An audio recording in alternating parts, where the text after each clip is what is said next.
Paper cutout animation uses two-dimensional articulated puppets. The first animated feature film ever created was made using paper cutout animation, The Adventures of Prince Ahmed by Lotte Reiniger in 1926.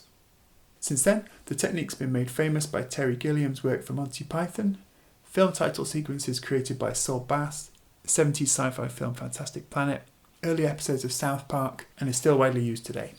In the resources, I've included some templates for puppets you can use if you'd like to get started quickly.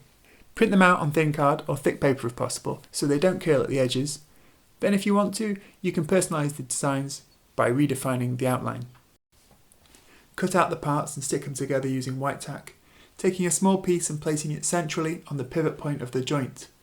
Don't attach the pieces too firmly together, as it'll make them harder to move when you're animating.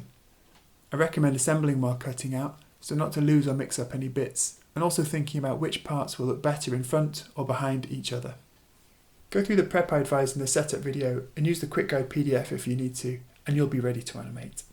You might want to try making your own puppet, which I'll show you how to do now. First, choose what you'd like to animate. It may be that you have an action in mind, or an interaction, or maybe a joke, or maybe something that you've observed in real life. Starting out, I suggest you keep the action simple. Who's your character? Are they going to be from your imagination? Maybe a character from a story you already know? Maybe you want to animate an animal, or maybe you want to animate something abstract. Working with shapes and colour can be a perfect place to test things out. Many animators in the past have chosen to specialise in abstract animation, creating work that's fascinating and inventive. Keep your puppet between 4 to 6 inches for a human. Of course, if making tiny puppets suits your idea, then go ahead. You might want to make a historical epic, which would require that scale.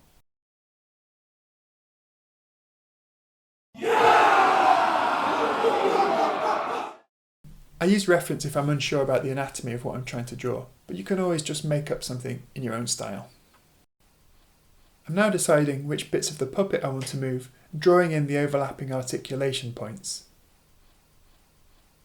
The more joints it has, the greater realism you can achieve.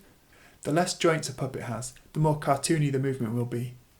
Next, cut around the character's outline, then draw around it on another piece of card and cut that one out as well, giving you 2 templates. Now cut out alternating parts from each of the templates, with overlap at each joint. So when fixed together, there won't be a gap at the joints when you're moving them. You can give the puppet detail by colouring or drawing, or gluing on materials. It's better to assemble as you go so you don't get muddled up. If you want facial expressions, I'd leave the pupils blank, allowing eye movement. I've also made eyelids, eyebrows, and a couple of replacement mouths, so I can talk. Animating the eyes can be so expressive that you can sometimes get away with very minimal animation in the rest of the puppet. If you want to move the puppet in different directions, you can detail the front and the back of each head shape so you can flip them over while animating. Do the same for the feet, so the puppet can walk in both directions. You might want to make some props at this stage to aid your story. Making your own environment can be fun, having just a few rough shapes to give a feeling of a location. I'll now go through an exercise that you can try, which will be creating a short loop. At the end of the loop, we'll be matching our first movement. So I'm going to start mid-motion, which will mean I won't need to be as precise later when it comes to matching the last pose to the first pose of the animation. I start in the middle of a big move to the left.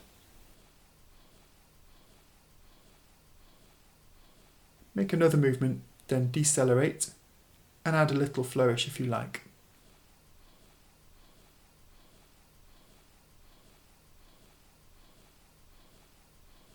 Then accelerate back the way you came, past the starting point and over to the mirrored key position on the other side, copying the action you've just done. I'm using the onion skin to find the exact opposite pose to the side I'm animating on, so that it'll look symmetrical in the loop. Now accelerate back towards the start pose, but don't photograph the last position, as that will give you a double frame when you play it back. The animation will loop automatically when you watch it, so check how it looks. You can also export it and then duplicate it using an editing app, where you'll also be able to put music on top. If you're lucky or good at estimating speeds, you might match the beat. Remember that 12 frames equals 1 second, so bear that in mind when you're animating.